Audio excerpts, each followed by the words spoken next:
In the last scenes of a very famous movie, The Lost Ark of the Covenant, the box that once held the Ten Commandments is crated and abandoned in the basement of a warehouse.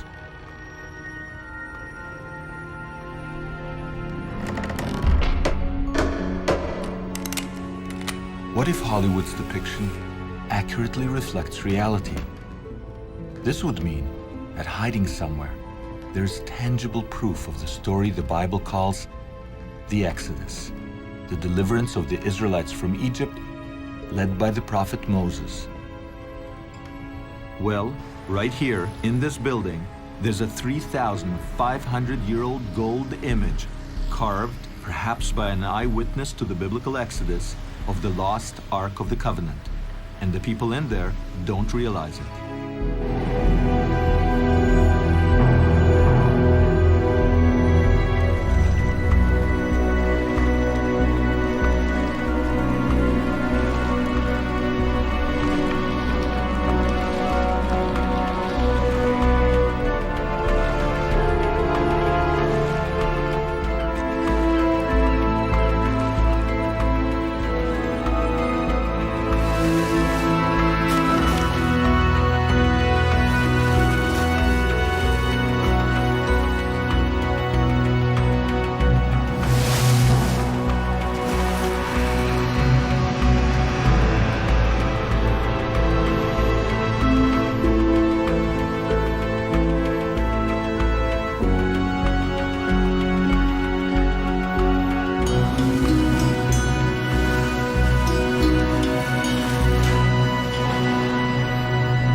Exodus.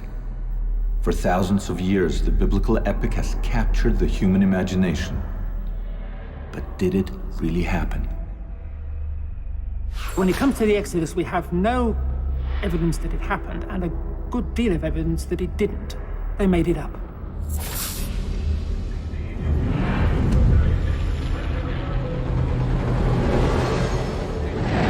Painstaking excavation. Under 150 feet of sand and rock, they discovered the ancient tomb of Mentemhet, Prince of Mentemhet. Something must have happened. I can't explain what happened, but it shaped ancient Israel's identity, and therefore I can't dismiss it as a fairy tale. In the famed Valley of the Kings, where 60 Egyptian pharaohs were buried midst a splendor the world has never equaled, archaeologists... What can you dig up which is going to prove the Exodus? What would you have to find in order to prove the Exodus? The Exodus story is at the very heart of Christianity, Judaism, and Islam. For thousands of years, believers have treated it as historical fact. But in the past few decades, scholars have called the story a fairy tale. I'm James Cameron, and I know a filmmaker who for nearly a decade has been on a mission to answer a 3,000-year-old question. Is the Exodus fact or fiction? His name is Simcha Jacobovic, and he's a two-time Emmy winner in investigative journalism. He claims that scholars have missed the archaeological evidence that's hiding in plain sight. More than that, he seems to have come up with the goods by putting together the long-forgotten pieces of the ultimate archaeological mystery.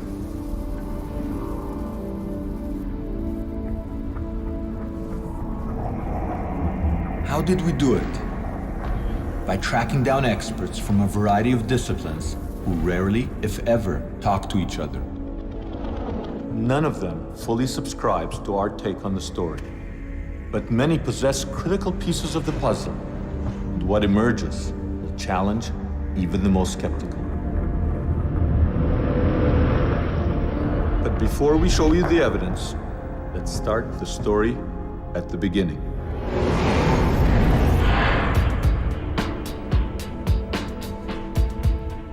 The biblical tale begins when the Hebrew patriarch Jacob escapes drought in the land of Canaan, modern Israel, and moves to the land of plenty, the land of the pyramids, ancient Egypt. There, Jacob's clan, the future Israelites, flourish in their new environment. In fact, Jacob's son, Joseph, became as powerful as the rulers of Egypt, the pharaohs.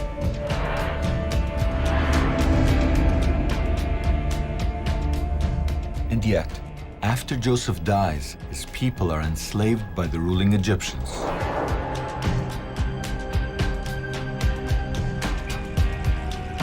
More than a century later, the Egyptians became afraid of revolution and instituted a policy of drowning all the Israelite male infants. It was at this point that Jacob's great-great-grandson was born. To avoid death, the infant was hidden in the bulrushes, where he was found by Pharaoh's daughter. The princess adopted him and named him Moses. When Moses grew up, he sided with his oppressed brethren and fled into the desert. 60 years later, he returned to utter the unforgettable cry, "Let my people go." 10 times Pharaoh said no to Moses, and 10 times God struck Egypt with catastrophic plagues, ultimately killing all Egyptian firstborn males. Finally, Pharaoh let the Israelites go, but then changed his mind and pursued Moses and his followers to the edge of the sea. It looked like the Israelites were trapped. But then the impossible happened. The sea parted, and the Israelites crossed to safety. Moses now led his followers to Mount Sinai, where they received the 10 Commandments, the sacred laws they would take with them to the Promised Land.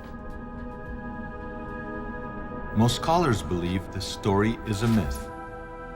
So even when the evidence is staring them in the face, they ignore it.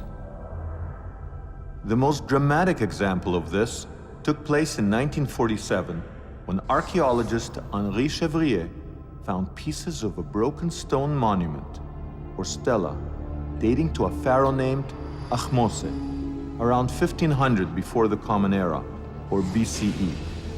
Incredibly, the Ahmose stela is covered in hieroglyphic inscriptions that mirror the biblical tale.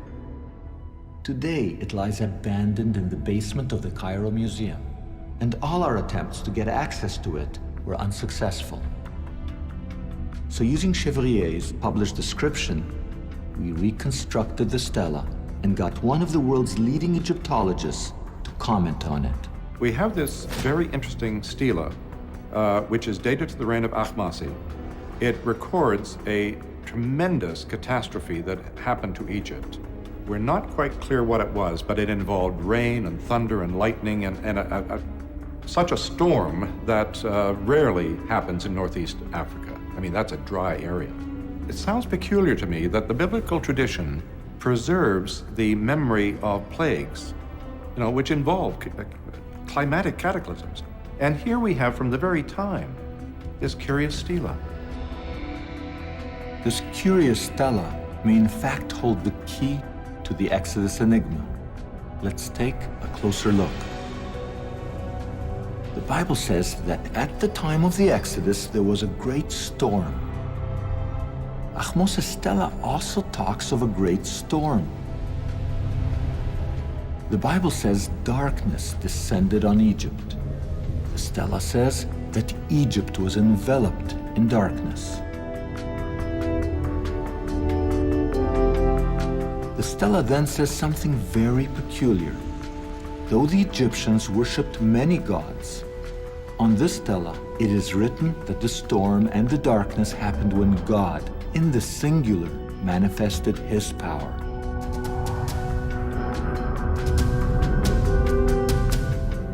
The Bible describes Pharaoh, but never names him.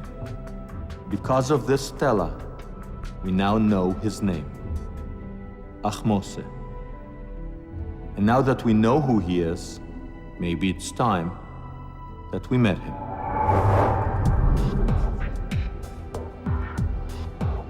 This is the Cairo Museum, home to some of the most famous mummies ever unearthed. We came here in search of Pharaoh Ahmose, the man who we believe is the Pharaoh of the Exodus. You want to flash that thing? Normally here. At first, we couldn't locate him, but we did locate his father, Second Henry Tao II. If we are right, this is one of the pharaohs who oppressed the Israelites. According to most scholars, his skull had been crushed by enemy axes.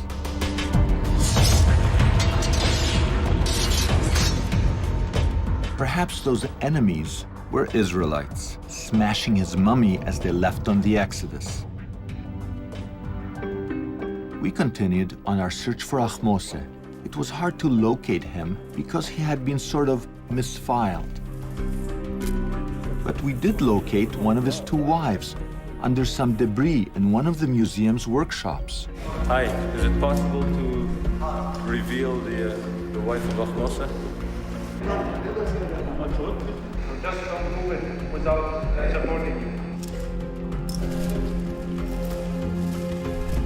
According to our calculations, this somewhat discarded glass coffin contains the mummy of a woman whose husband contended with Moses and hardened his heart to God himself. At last we located Pharaoh Ahmose. Here is the man who confronted Moses.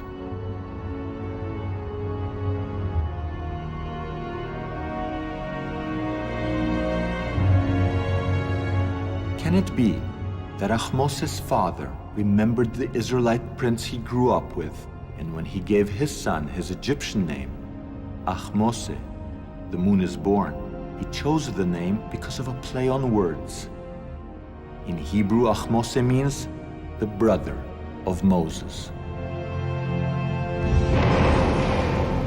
In history, Pharaoh Ahmose is most famous for expelling a foreign nation from Egypt around 1500 BCE. At the time, Egypt was ruled by a people that the ancients called Hyksos. Until recently, little was known about the Hyksos. Then, in the 1960s, their ancient capital, Avaris, was discovered north of Cairo.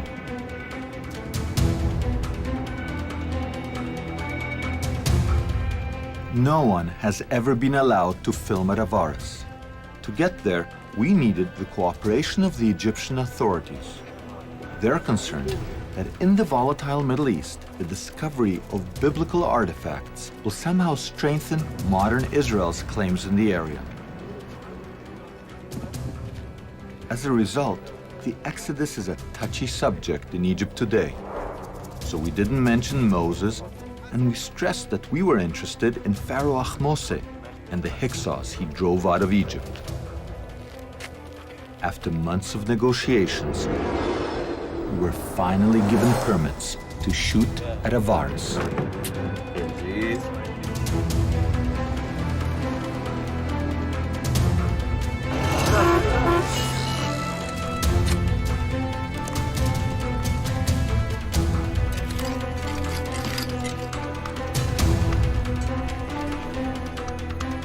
This is Avaris, a walled city dominated by palaces.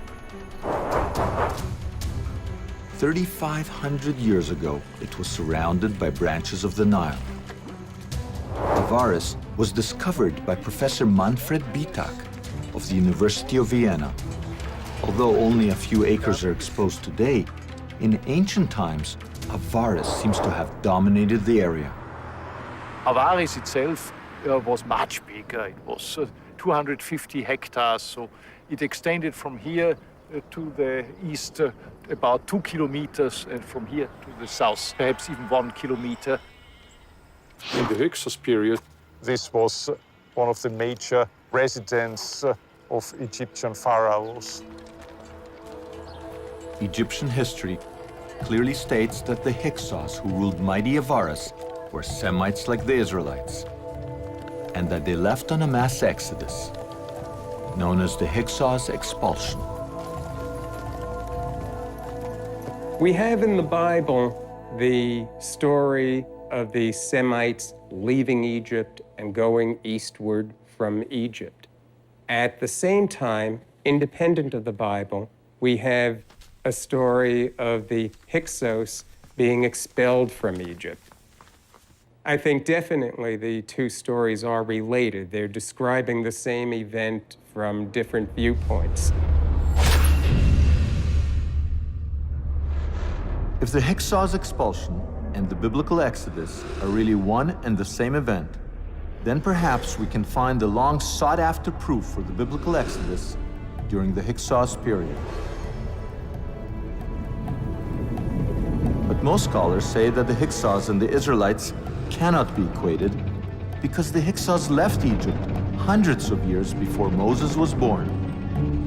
These scholars also say that the chronology of ancient Egypt cannot be tampered with. You can play with Egyptian dates. You can move them up maybe 10 years and down 10 years, but you can't move up and down 50 or 100 years. That's not possible. And yet many people try to do that. They try to adjust chronology to fit their predetermined notion of biblical history. You can't do it. But maybe we have to. What if scholars are placing the Exodus in the wrong time period? Imagine the confusion if in the future scholars date World War II to the 1990s. You'll never find any evidence that it actually happened. Currently, most scholars date the Exodus to 1270 BCE during the reign of Pharaoh Ramses II. But some scholars are now breaking with that consensus. The Bible gives information that would put the Exodus about 480 years before the early years of Solomon, in the middle of the 15th century BC. Professor Bimson's calculations move the Exodus from its present date to 1470 BCE, less than 100 years from the traditional date for the Hyksos expulsion. These are too close to write off as a coincidence. So we have a new date for the Exodus, approximately 1500 BCE. The Hyksos. And the Hyksos expulsion is what we're talking about when we are talking about the Exodus. All right. Our new date for the Exodus is 1500 BCE. And we know from the Bible that the Israelites arrived in Egypt some 200 years before their Exodus. In the original Hebrew, the Bible calls the Israelites God's people, or Amo Israel. If we write about our dates, there should be hard archaeological evidence for the arrival of these Amo around 1700 BCE.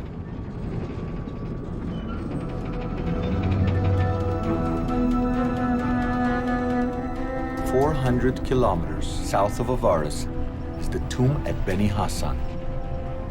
It dates to 1700 BCE.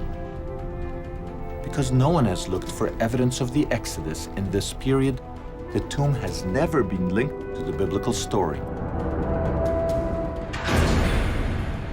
And yet, there is a perfectly preserved wall painting here that records an ancient migration into Egypt from the area of modern Israel.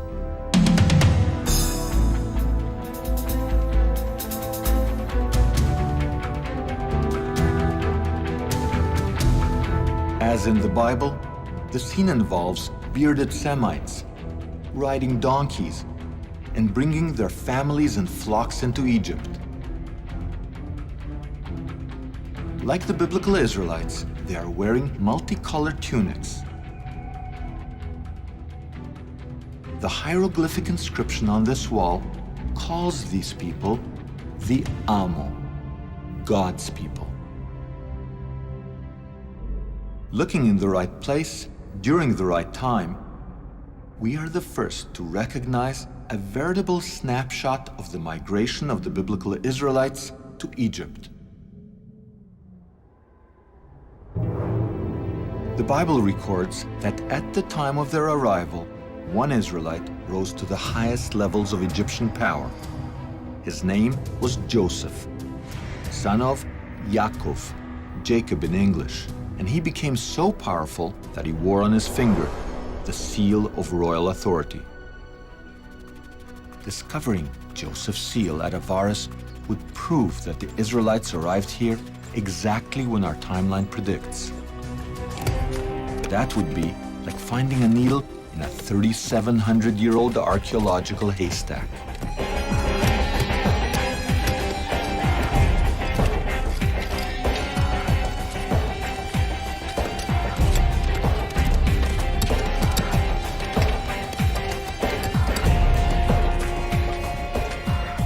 Incredibly, the tiny seal was found, precisely at the archaeological layer we anticipated. In fact, Professor Manfred Bitak found no less than 9 seals worn by Joseph's court officials. Inscribed right on them is the Hebrew name Yaakov, Joseph's father. It's very strange that we found 9 seals with the name Jacob here. It's a biblical name, by the way. The original was probably mounted on a ring worn on the finger. And this gives us a new puzzle. Is it really a puzzle? Not if one uses our chronology. This is the only time that a Hebrew name appears on an Egyptian royal seal. It directly connects Avaris with the Bible. But Professor Bitak steers clear of biblical chronology. He's under the constant watch of the Egyptian Antiquities Authority, who have made Avaris off limits to the public. Supposedly for conservation reasons, Professor Bitak has been forced to cover up his dig every single year. The area is then plowed, seeded, and cultivated by local farmers. No one would suspect that underneath these fields lies an archaeological treasure trove that proves the biblical Exodus.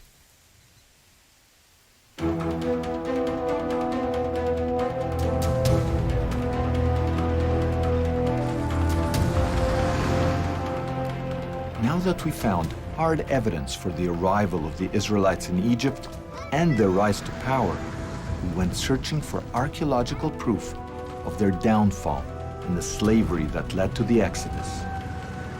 In search of the evidence, we had to travel to a place called Serabit El Khadem, 400 kilometers south of the Nile Delta into the Sinai Desert.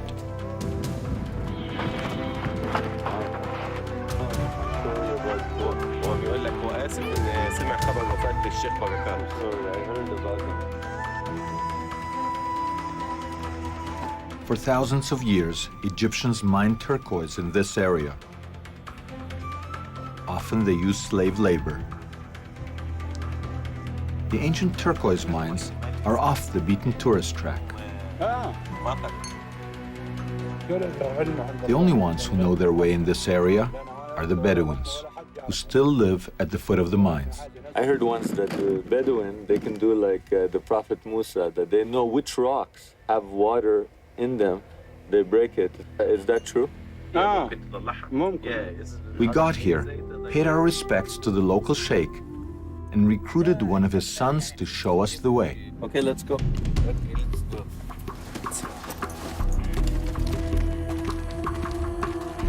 We learned of this place from old papers published in obscure journals. We came here to find proof of the slaves that Moses led to freedom. But even if we found evidence for the presence of slaves, how could we be sure that they were Israelites? The Bible provides us with 2 clues. First, the followers of Moses did not use hieroglyphic writing like the Egyptians. Rather, the biblical tradition states that they used an early form of alphabetic writing. Also, the Israelites did not worship Egyptian gods, but a single God that the Bible calls El.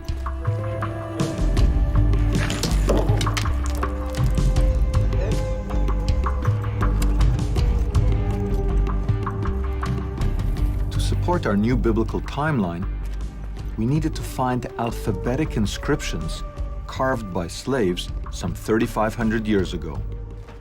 In our wildest dreams, they would also mention the biblical god, El.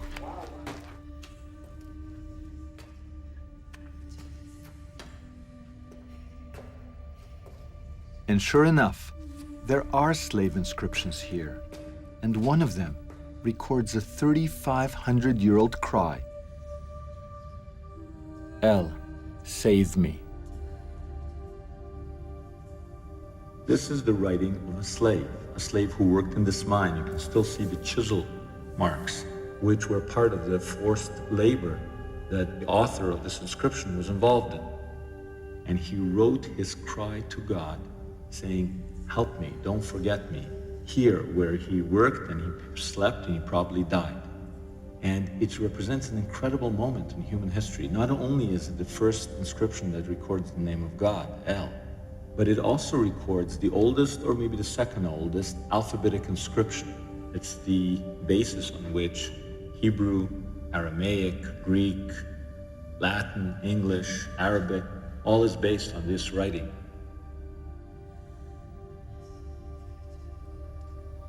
Pretty incredible that after all these years we would be here to record this man's cry.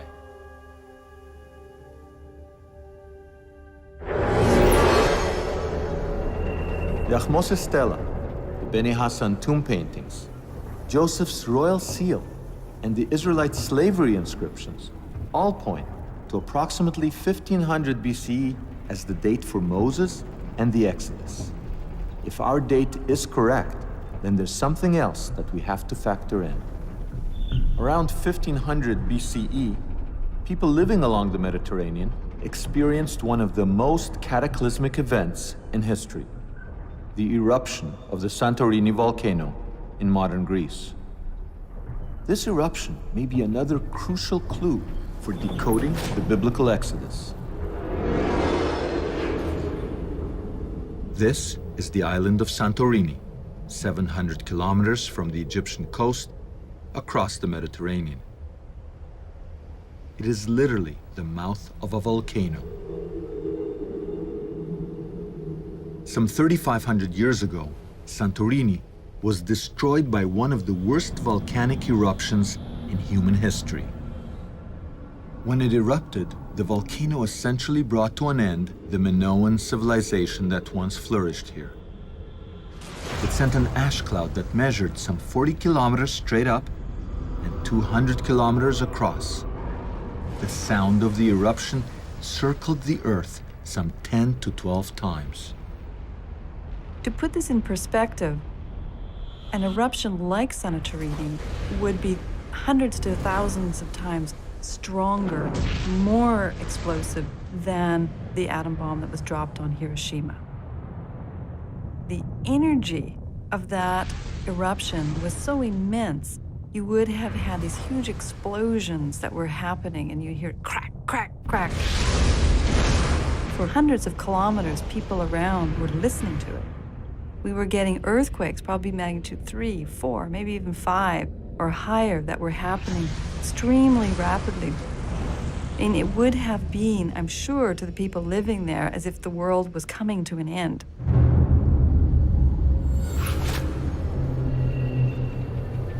So perhaps the cataclysmic events described in the Bible, such as plagues, darkness, and the parting of a sea, are somehow connected to the Santorini eruption.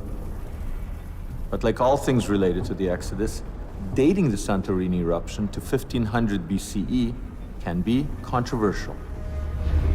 People have been arguing about the dates of Santorini. Volcanologists and geologists would date the eruption in the 1600s BC.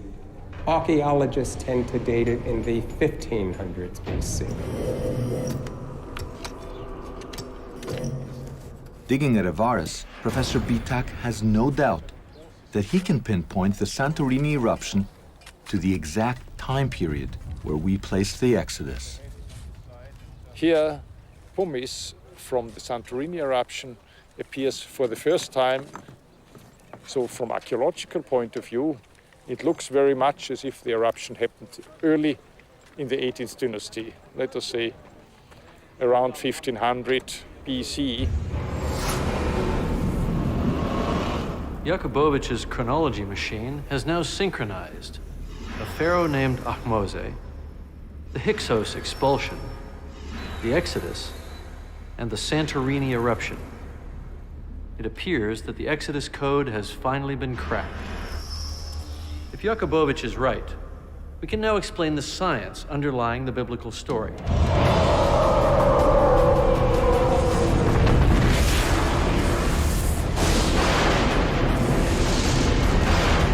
We can even explain what caused the greatest miracle of them all, the parting of the Red Sea.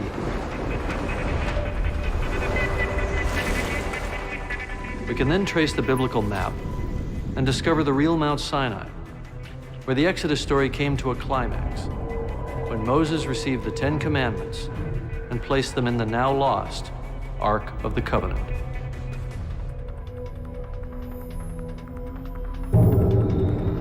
Let's begin with the plagues, the biblical catastrophes that struck Egypt because Pharaoh wouldn't let the Israelite slaves go. Until now, no one has come up with a comprehensive scientific explanation for all 10 plagues. The answer began to take shape for us after we returned to the Ahmose Stela and discovered an amazing synchronicity with the biblical text. The Bible says that the God of Israel passed judgment on the gods of Egypt. And the Stela confirms that the statues of the gods of Egypt were toppled to the ground. Earthquakes are known to accompany volcanic eruptions like Santorini. It seems that the Stela and the Bible are describing the results of an earthquake, or more precisely, what scientists now call an earthquake storm. Earthquake storms are sequences of large earthquakes that sweep across large areas. And the best examples are the Eastern Mediterranean, where we have long historical and archaeological records. As it turns out, the biblical story takes place in an earthquake zone. The Nile Delta, where the Bible says the Exodus took place, is crisscrossed by fault lines. To the east, the Great Rift Fault separating the Asian and African plates runs through the Sea of Galilee, the Dead Sea, and the Red Sea, all the way to Africa. In addition, there is a fault line that runs along the modern Suez Canal and another fault line that runs along the Nile Delta under ancient Avaris. Meanwhile, some 700 kilometers to the west, the rift between the African plate and the European plate runs practically under Santorini. But what do earthquakes have to do with the biblical plagues? Well, let's begin with the first plague. Earthquakes can't possibly explain how Moses turned the Nile's waters into blood. Can they? In fact, they can, when they trigger gas leaks. And we don't have to go back 3,500 years to prove the point.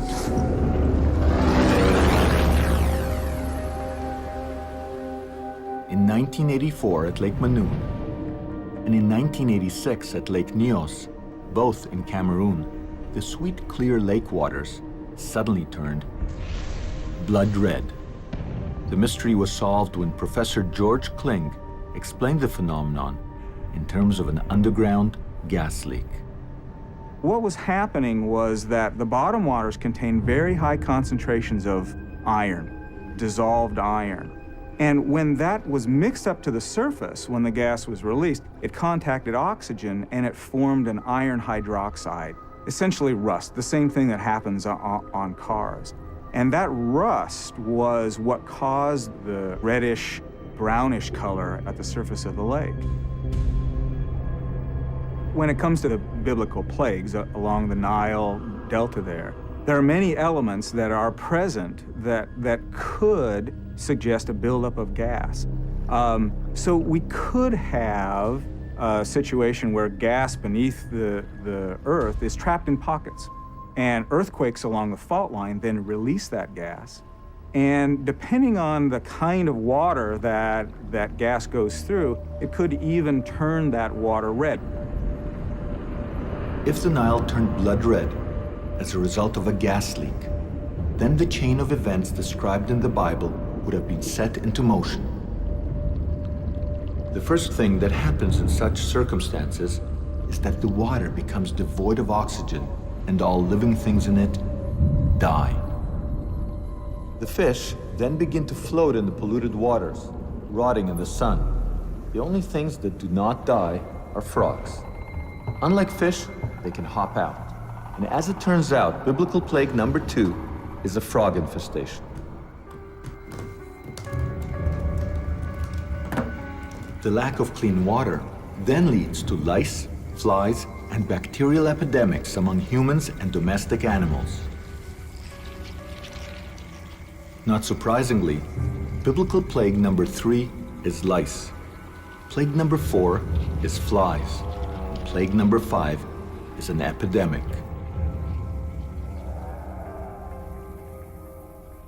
Plague 6 is boils and blisters, man and beast. Can an earthquake-induced gas leak explain this kind of outbreak? Let's go back to the 1986 disaster at Lake Nyos, Cameroon.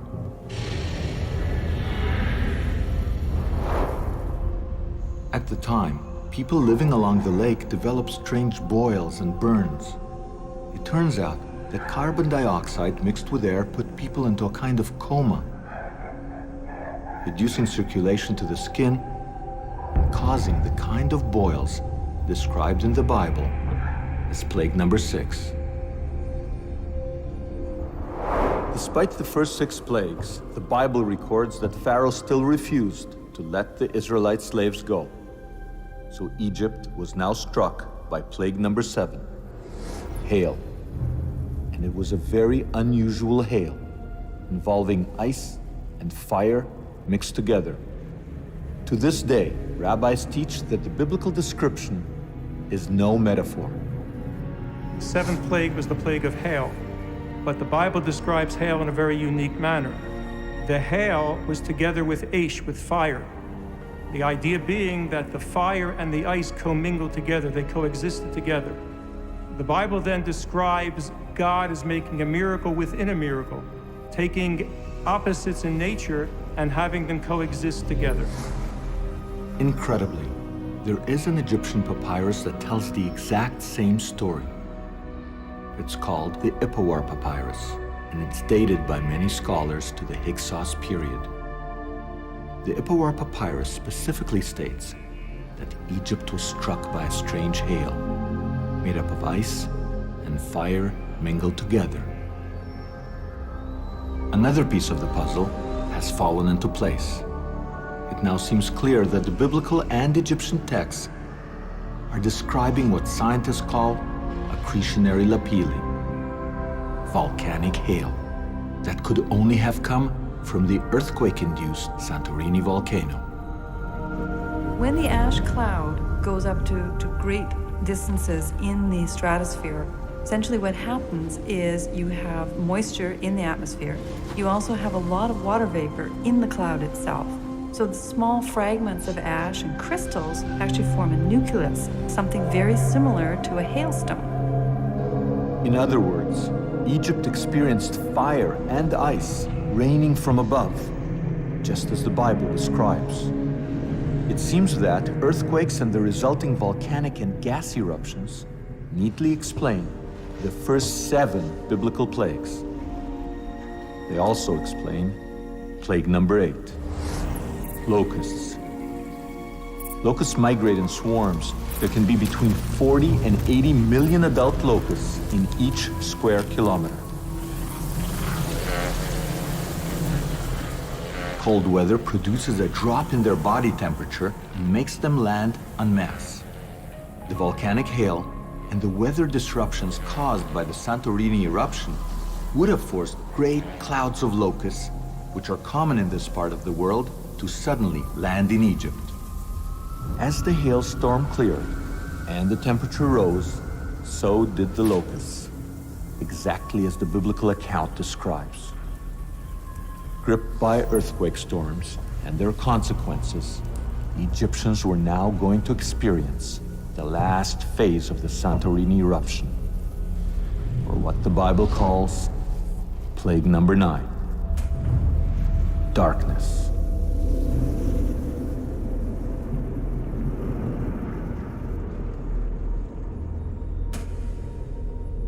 This is the way it probably worked. During the months before the eruption, seismic activity in the whole eastern Mediterranean was causing the African plate to grind under the European plate. Seawater was then turned to steam that bubbled up through the magma. This in turn caused pressure to build and erupt through weak points in the surface, triggering several small eruptions, leading to a major blowout. When the final eruption came, it created an ash cloud almost 40 kilometers from top to bottom and 200 kilometers across. When the ash cloud reached the Nile Delta, it engulfed the Egyptians in what the Bible calls a palpable darkness. In a matter of a few minutes, they're plunged into a black world. Ash is falling around them. They can't see, they can't breathe very well. The sun has disappeared. You have black overhead, and they have no idea what's going to happen next. The discovery of Santorini pumice at Avaris seems to prove the arrival of the ash cloud in Egypt and explains the biblical description of a prolonged darkness. Some might argue that since pumice can float, it could have been brought to Egypt by waves and washed ashore by tides. So we caught up with Professor Jean Daniel Stanley of the Smithsonian Institute. He's made the definitive discovery. He found Santorini ash in the Nile Delta. It could only have arrived in the ash cloud that plunged Egypt into the biblical darkness. We had to look through 10 to 20,000 grains to find one ash grain. So we found a total of 40 ash grains. Not all ash looks the same. Ash has a fingerprint aspect. The ash particles that we find in the northern and northeastern Nile Delta are individual grains that came in from Santorini. There's very little room for doubt that the Exodus account and the descriptions that we have in Egypt of this, the volcanic dust coming into Egypt, and geological description where we can actually see, feel, touch, and date the volcanic dust in the Nile, that they are describing the same tremendous volcanic event. The final plague took place at midnight, after Moses ordered the Israelites to sit down to what became known as the first Passover meal.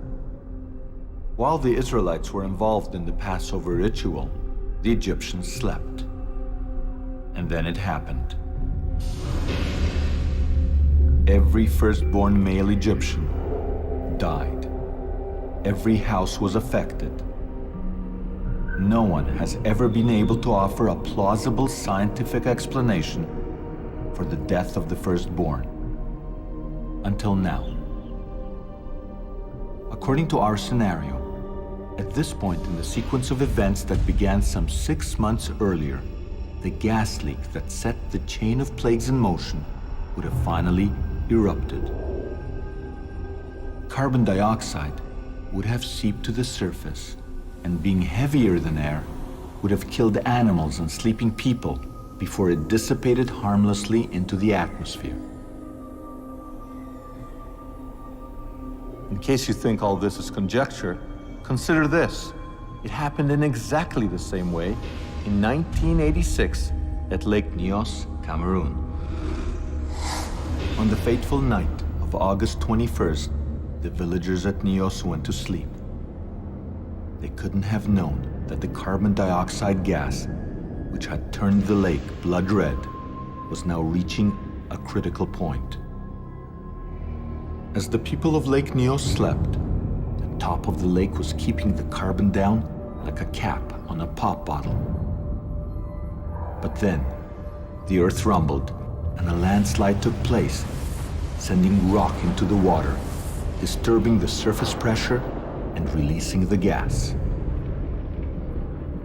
The gas then rose to the surface and, like some alien monster, emerged from the water.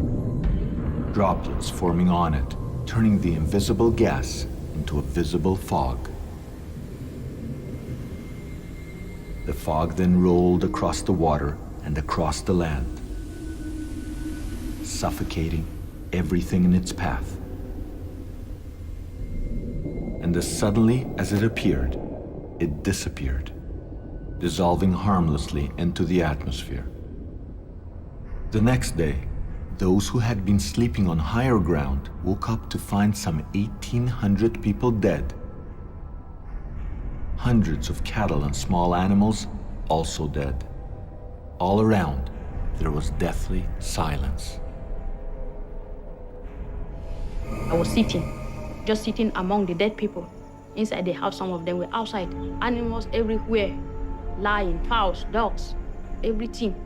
All the family, we were 56, but 53 died.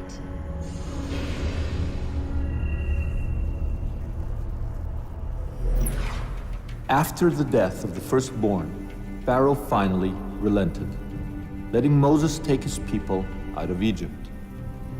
According to the Bible, what made Pharaoh give up was the selectivity of the death. The fact that it was only male firstborn who died. It was this selectivity that demonstrated to him that God himself was involved. How can we account for this? Well, Egyptian firstborn males had a privileged position. They were the heirs to the throne, to property, title, and more. They slept on Egyptian beds, low to the ground, while their brothers and sisters slept on rooftops, sheds, and in wagons. The Israelites sitting up at their first Passover meal did not feel a thing, while the low-traveling gas suffocated the privileged Egyptian males sleeping in their beds. This conclusion is backed by the archaeology. At Avaris, Professor Manfred Bitak has found mass graves dating to before and during our date for the Exodus. The earlier graves are classic examples of ancient epidemics that killed men, women, and children. But at the time of the Exodus, the mass grave he found has only males in it. Here you see bones of burials from the early 18th dynasty. They are all male victims. By the size of the graves and the number of the individuals in the graves, we think people died in rapid succession. And the individuals were just thrown into the pit, some of them lying on their stomach, some lying on their side. Some of the pits were just 20 centimeters deep and just some dust put on top of them.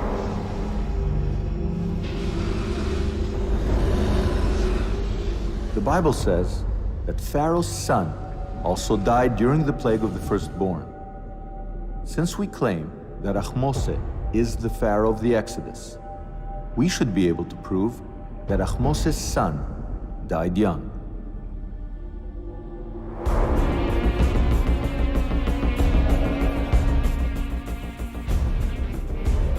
Searching in the Cairo Museum, He's right over there on the shelf there. we found Ahmose's son. The prince had died young. He was only 12. For the first time ever, we can put a face and a name to a victim of the biblical plagues.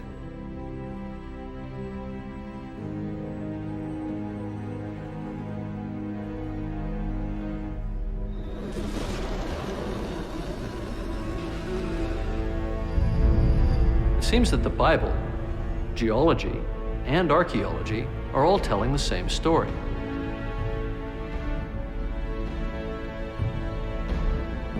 But skeptics, who would like to regard the Exodus as myth, might resist the idea that it actually happened, because this would imply that God does indeed exist. Believers, on the other hand, may feel that a scientific explanation of the biblical story takes God out of the equation.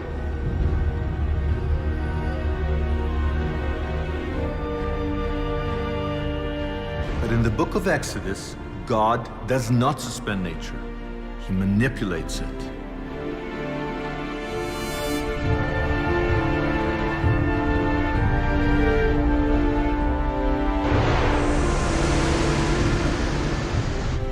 In other words, according to the Bible, we should be able to understand the science behind the miracles. And the greatest miracle of them all was the parting of the sea. After the death of the Egyptian firstborn males, Pharaoh let the Israelites go. He then changed his mind and pursued them, finding them trapped on the shores of a sea. The Hebrew text calls this sea Yam Suf, and it was here where the miracle occurred. The sea parted, the Israelites crossed to safety, and then the waters came back, swallowing the entire Egyptian army, overturning chariots, drowning all the horses and soldiers.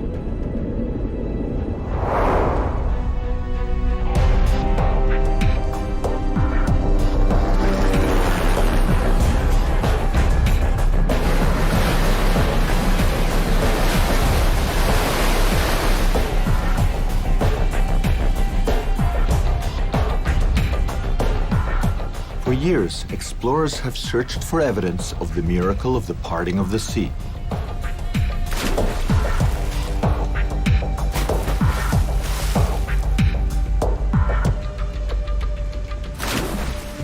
They've mounted underwater archaeological quests, looking for ancient chariots, swords, and any evidence of drowned Egyptian armies. There is a theory that a huge subsurface shelf in the Red Sea could have been exposed for a short time during a powerful storm, providing a land bridge for the Israelites to cross.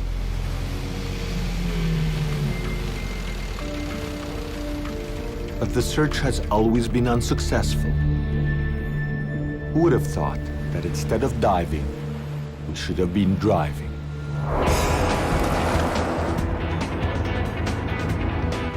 That's because Yam Suf, Hebrew for the place where Moses parted the waters, has for years been mistranslated as Red Sea, when in fact the correct translation is Reed Sea. And reeds grow in sweet water, not salt water, in lakes, not oceans. We should have been looking for a lake. But which lake is the Bible referring to when it describes the parting of the Reed Sea? It goes like this. Oh, and like that, like almost like a figure 8. Yes, you know what I mean? Using our dates for the Exodus, we tracked down an ancient artifact that records the precise location of Yam Suf. It also provides us with the first archaeological evidence for the parting of the sea.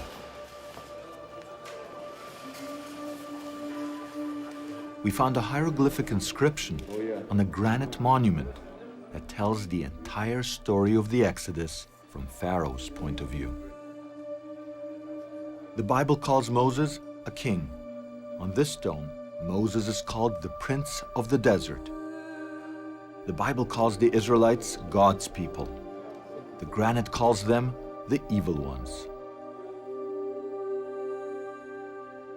And then, the granite corroborates the miracle of the parting of the sea. The symbol can be read by anyone. 3 waves and 2 knives, the parted sea. The 3 water signs, one on top of the other, is typically used to apply to different types of bodies of water. It can apply to the Nile, can apply to a marsh, it can apply to the sea. But what is not so common is when you have that word in combination with these two knives. The fact that you have these two knives associated with it would suggest that this is water that is cut, water that is divided. This might be an allusion to the waters that the Red Sea or the Reed Sea were divided in Exodus chapter 14. Oh, I see it. To examine the text better, we got a pressing of the hieroglyphic. And as it turns out, the Egyptian text doesn't just mention the parting of the sea. This is the best one. You see the two knives? It also mentions a specific location next to where the sea parted. The place is called Pi Haroti, and today archaeologists know exactly where it was, enabling us to locate Yam Suf, the place where the Bible states the sea parted. The Israelites crossed to safety, and human history was changed forever. It's an ancient lake that survived until the 1850s. When the Suez Canal was put in, this ancient lake finally died. Professor Manfred Bitak, after conducting thorough study of this area, proposed that this lake was known to the Egyptians as Patufi, the marshland, the marshy sea. And the word tuf, Egyptian word for reeds, is the same word as Suf in Hebrew. So that Yam Suf, he suggested, was a name derived from this body of water. Now it's called the Al-Balach Lake.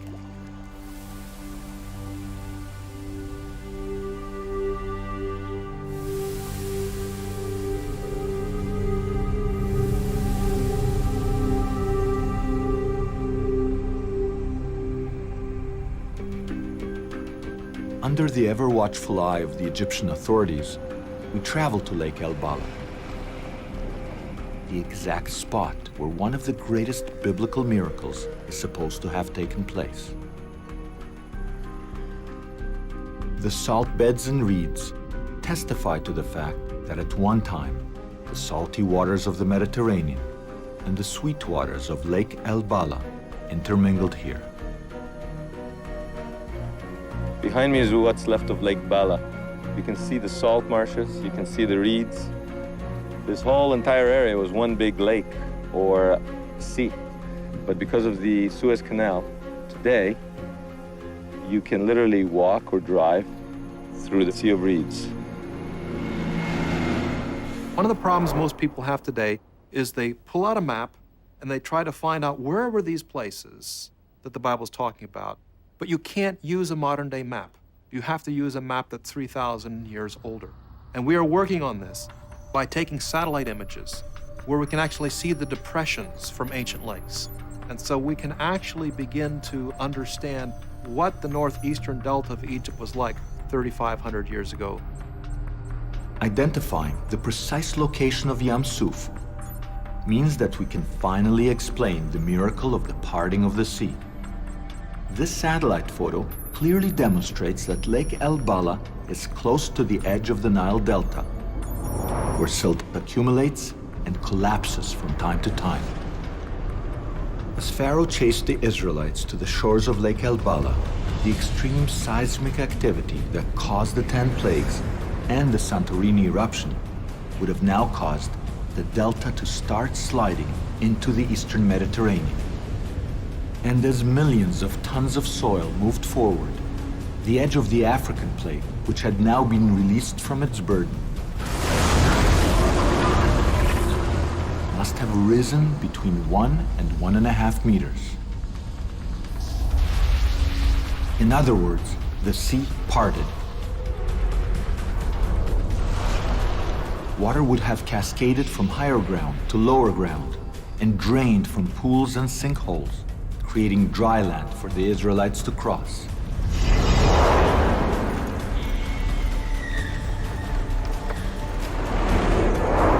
At this point, further seismic activity or another collapse of the delta would have sent a major tsunami crashing against the coast. We get some glimpse of these tidal waves in Turkey where they carved out channeled scablands 30 miles inland. And in order to do that at the shore, they would have had to be more than half as high, these waves, as the Empire State Building. And that's exactly the description that we do have in the Bible.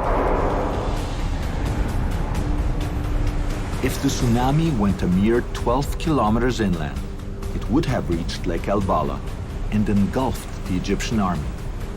By this point, according to the Bible, the Israelites had advanced beyond the reach of the waves.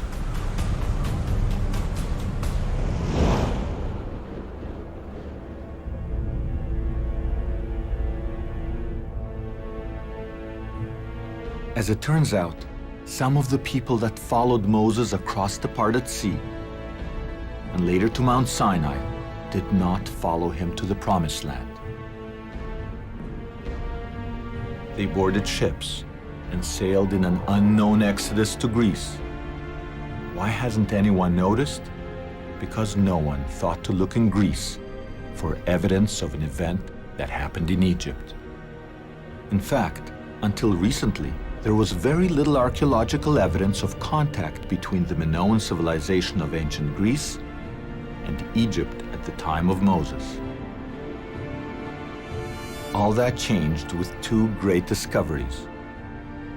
The first was in 1972, when digging under the ash at Santorini, archaeologists made a startling discovery, linking this area of the world with the Exodus. They found unusual Minoan-style wall paintings. Incredibly, among them there is a map depicting an ancient journey from Egypt to Greece. The whole scene may be considered as the earliest, the oldest map in the world. The map is breathtaking. The colors as vibrant today as 3,500 years ago. It depicts an epic journey from Egypt to Santorini. The voyage is complete with a terrible storm at sea.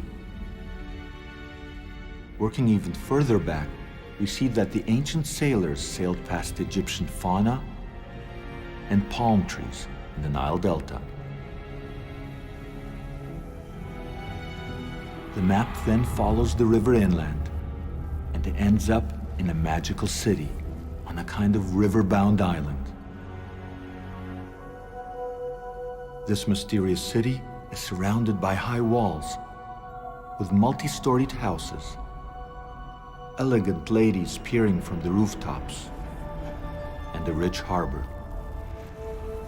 At the time, there was only one port in Egypt that fits the city in the map. The fabled Avaris. Until late in the 20th century, there was no archaeological proof of contact between Avaris and the Minoans of Santorini. Then, in 1992, perfectly preserved Minoan paintings were discovered at Avaris, proving that in biblical times, this city was populated not only by Israelites, but also by people from ancient Greece. Most people do not realize that there was not only contact between the Minoan world and the Egyptians, it was very intense contact. Contact in trade, contact in ideas. We have the Egyptians referring to the Minoans as the only other civilization that they consider civilized. It was not a military presence in Egypt. It was actually a trade presence. So we now know that there was intimate contact between Greece and Egypt at the time of the Exodus. As a result, it's perfectly reasonable to assume that some of the followers of Moses came from the area of ancient Greece. And it's quite possible that some of these people returned to Greece after the Exodus.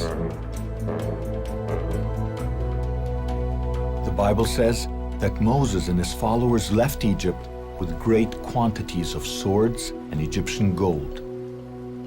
3,500 years after the fact, is there any chance of finding Israelite swords and Egypt's golden treasures in Greece?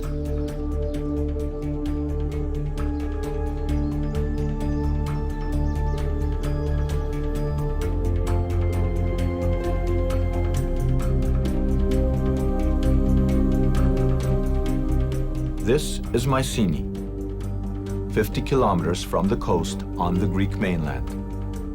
In 1876, the famous archaeologist Heinrich Schliemann, the excavator of Troy, made a world-shaking discovery at Mycenae. Here, he found 3,500-year-old tombs. The tombs are incredible, with long shafts leading to vaulted ceilings. They were built in the shadow of a mountain that has the shape of a pyramid.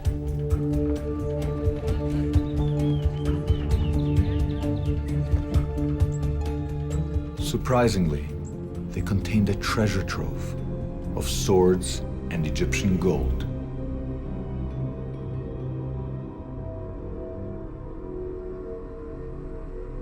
Schliemann believed that the gold belonged to Homer's Agamemnon, who led the war against Troy for the sake of the beautiful Helen. But scholars soon discovered that the people who were buried in the tombs lived about 300 years before Agamemnon. They lived around 1500 BCE.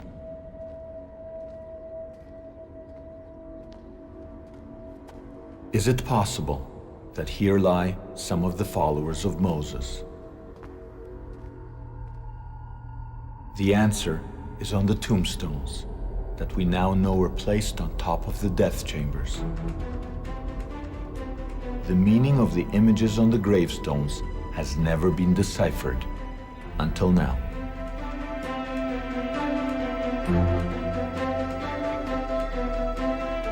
If you ask scholars, what is it? They say, well, it looks like a hunt, but there's no animal. Or it looks like a battle, but there's no two people fighting. Let's look at it and let's see what in fact do the grave stelae of Mycenae actually testify to if we just look at it very simply, without any prejudice and without any preconceptions. I almost want to whisper. It's some kind of secret because nobody realizes that they have a 3,500-year-old movie, if you will, 3 frames of the parting of the sea. And they don't know it. They don't know it, but look at it. Just look at it. It's so clear. Frame number 1, you see waves on top and waves on the bottom. You actually literally see the parting of the sea.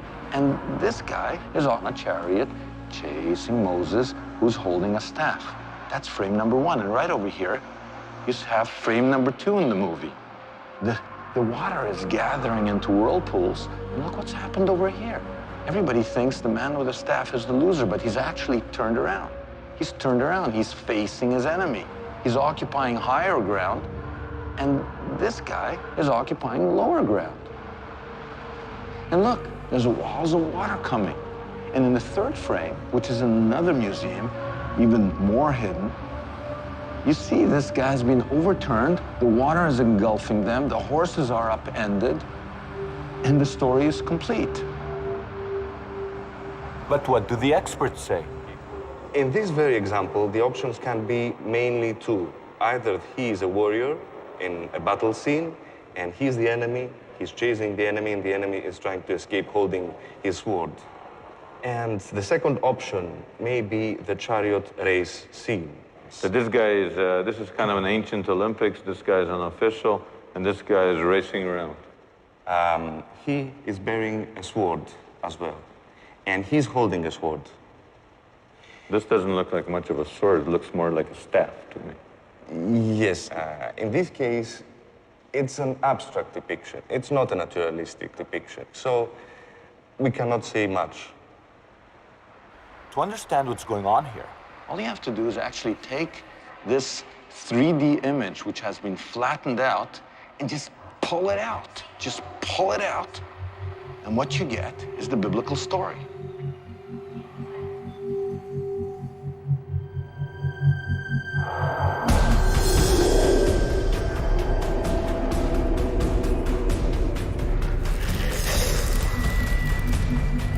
When the three stelae are put together, what we see, exactly as depicted in the book of Exodus, is an Egyptian charioteer chasing Moses across the parted sea.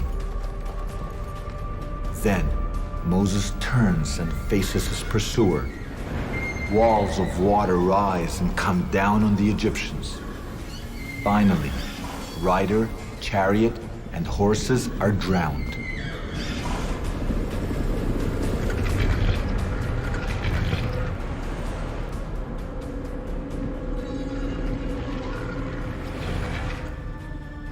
Here, we have literally carved in stone a visual account of the biblical tale dating back to the very time of Moses and the Exodus.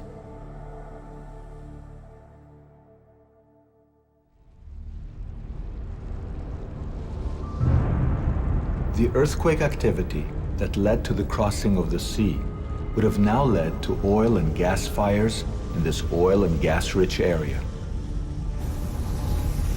What Moses and his followers would have seen, just like the Bible says, is a pillar of smoke by day and a pillar of fire by night, beckoning them into the desert.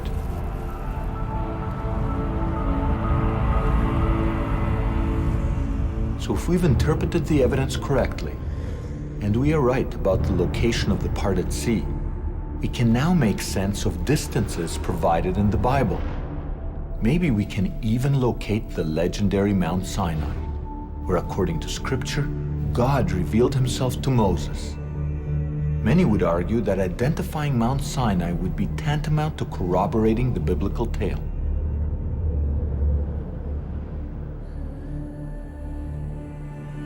For thousands of years, adventurers have attempted to find the elusive mountain, and they've always ended up in the wrong place.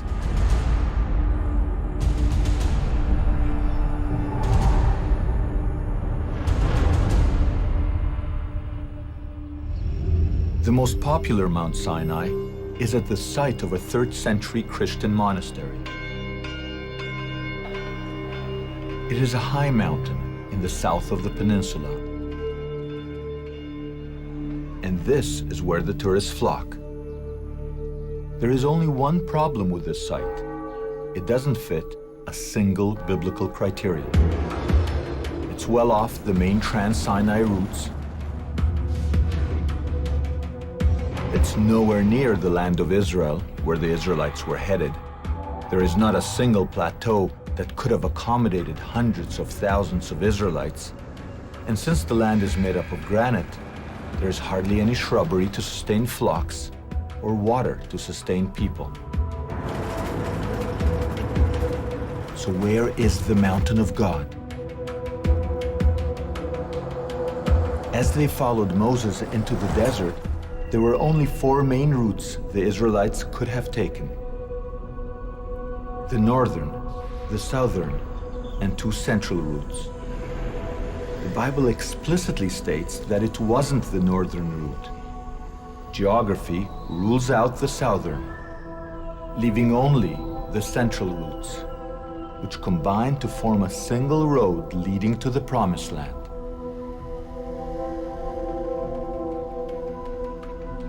It's the only road that is passable, because to the south of the road there are treacherous mountains, and to the north there is arid desert sand dunes. And this road is an ancient road. There are water systems all along it. And that was the road on which Moses would have fled for his life from Egypt, and is the road that he would have taken back, finally leading the Israelites out to the revelation on Mount Sinai. The Bible provides us with 3 coordinates for Mount Sinai. First, according to the biblical itinerary, Mount Sinai is a 14-day journey from a place called Elim. Elim is now easily identified with a place just south of Lake El Bala, called to this day the Springs of Moses. If a mass of people can walk no more than 15 kilometers a day, we can now draw an arc from Elim that takes us 210 kilometers into the desert. This gives us our first coordinate. Exodus 3, 1 through 2 states that God first appeared to Moses in a burning bush on Mount Sinai. At the time, Moses was tending his Midianite father-in-law's flocks. Mount Sinai, therefore, has to be within flock grazing distance of Midianite territory. The problem is that the Midianites lived in Saudi Arabia, not the Sinai Peninsula, except for one place, a place called Timnah.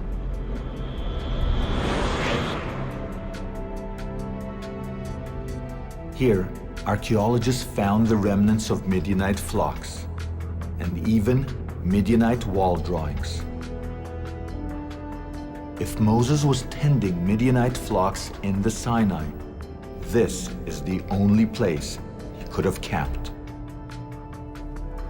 And based on local flock raising practices, Mount Sinai should be no more than 45 kilometers from Timnah. This gives us our second coordinate. The final biblical coordinate in the search for Mount Sinai appears in Deuteronomy 1:2. It states that the mountain of God is an 11-day journey from a place called Kadesh Barnea. Today, almost all archaeologists identify the biblical Kadesh Barnea with the oasis of Tel El Kudirat in north-central Sinai. Using 15 kilometers a day as our measure, we can now draw our last arc into the desert, 165 kilometers from Kadesh Barnea, leaving us with a very tiny area that conforms to all the biblical coordinates. Nonetheless, even in this small area, there are many mountains. But there is a clue that may help us zero in on the precise peak.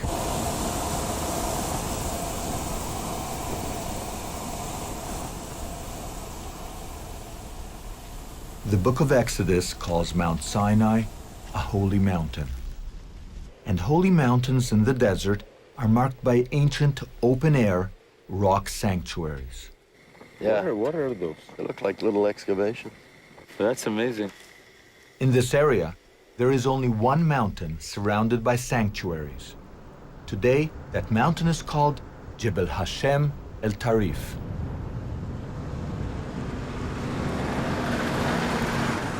Very distinct, that second piece, okay? Right there.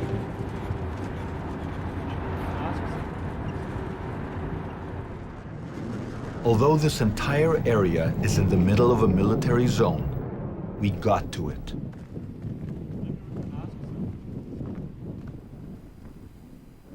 This mountain perfectly fits all the criteria for Mount Sinai. It is surrounded by a huge plateau that could have accommodated hundreds of thousands of Israelites. It is easily accessible. It literally sits on the main Trans-Sinai Highway, which follows the topography of the ancient route. The mountain is not very high. It's only about 200 meters above the plateau, but it is very conspicuous. You can see it from distance.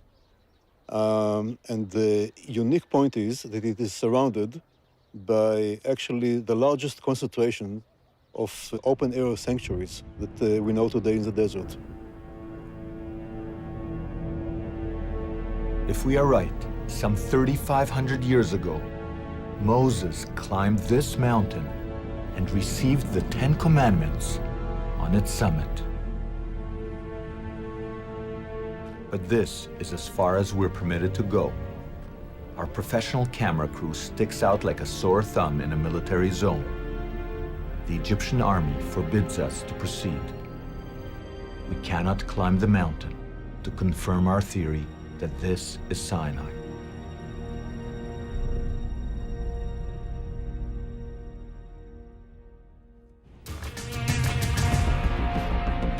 But we came back without a crew and armed with only a small camera. We had to climb to the top in search of evidence that This was the mountain where Moses received the commandments from God.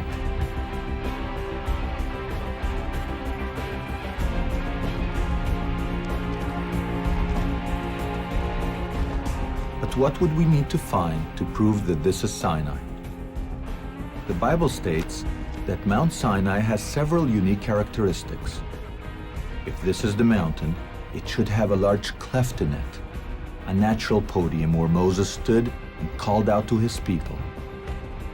Like all holy mountains, it would have grave sites of holy men on its summit, and there should be evidence of a freshwater spring on top of the mountain, an extremely rare characteristic that, according to the Bible, sets Sinai apart from other mountains in this desert. When we reach the top, we find everything as it should be. The cleft, looking out to a natural amphitheater. From here, Moses' voice would have carried for miles.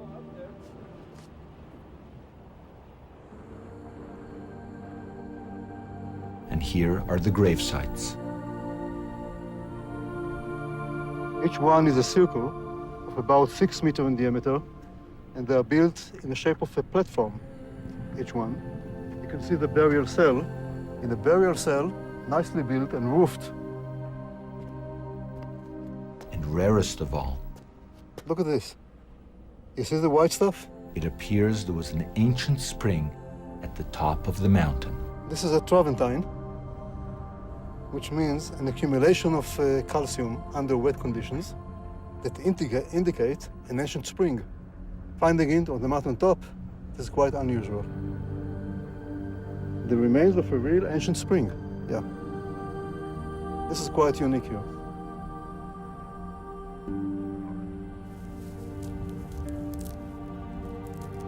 All the evidence points to this mountain as Mount Sinai, where, according to the Bible, the words now etched in the human imagination were first heard. I am God, your God, who brought you out of Egypt from the place of slavery. Thou shalt not have any other God before me. Thou shalt not represent such gods by any carved statue or picture.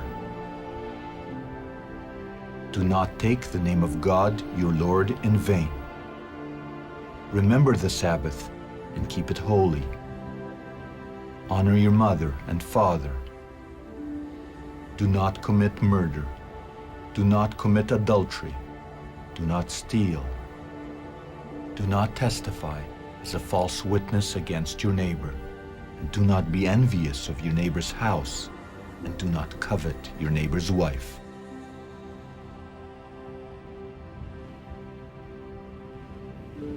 According to the Bible, Moses wrote the Ten Commandments on stone tablets and placed them in a golden box, the Ark of the Covenant. He then built a portable temple at the base of the mountain, a tabernacle, as a place to worship the God of Israel and as a home for the Holy Ark. The following model of the Holy Tabernacle has been created to the exact specifications provided in the book of Exodus.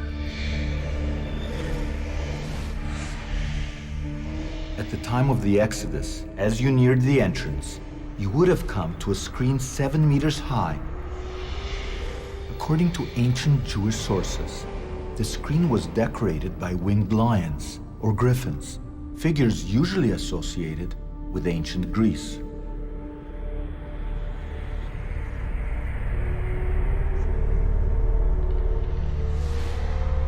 Only priests were allowed inside the courtyard.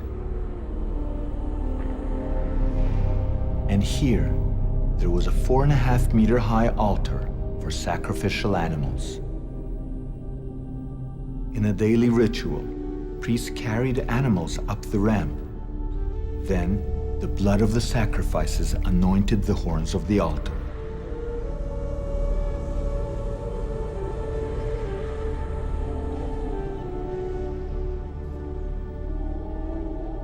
In the back of the courtyard was the tabernacle, the house of God.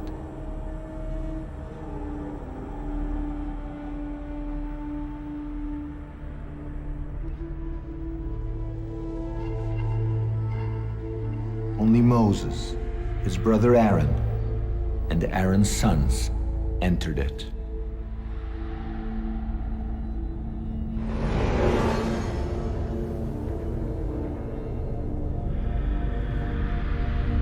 Here, beyond another tapestry embroidered with griffins, were golden ritual objects.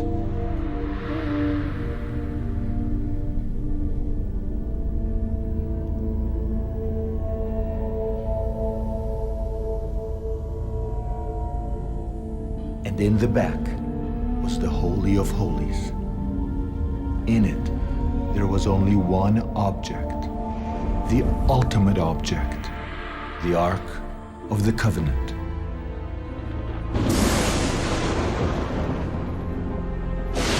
No one knows exactly what the Ark of the Covenant looked like. The Bible claims that it was designed by God Himself to house the Ten Commandments. Based on descriptions in the book of Exodus, people have attempted to reconstruct it, complete with gold carrying poles and a golden cover crowned by birds. Whichever way it looked, what is clear is that it was an exquisite work of gold.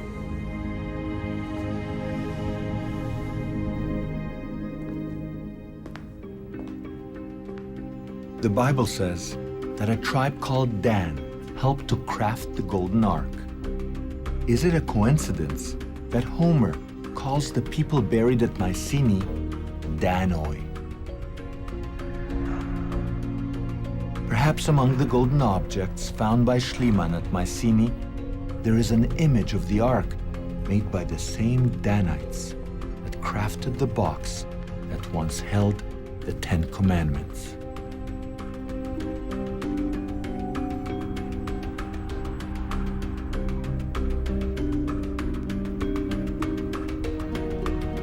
Incredibly, among all the golden objects, there is a piece of priestly jewelry that goes unnoticed and unheralded. So far, experts have assumed that this is a depiction of a single object. But we believe that it's a 3,500-year-old image of three legendary objects viewed head-on.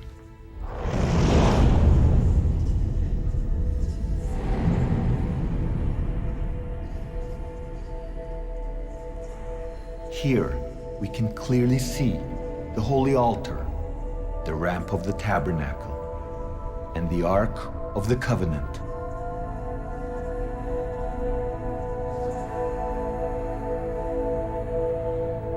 At last, we know what the Ark of the Covenant looked like.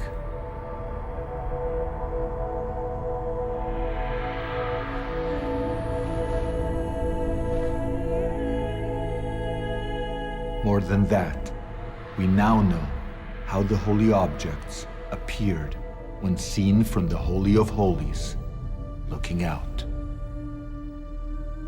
Until now, the only person who would have seen these objects from this perspective is Moses.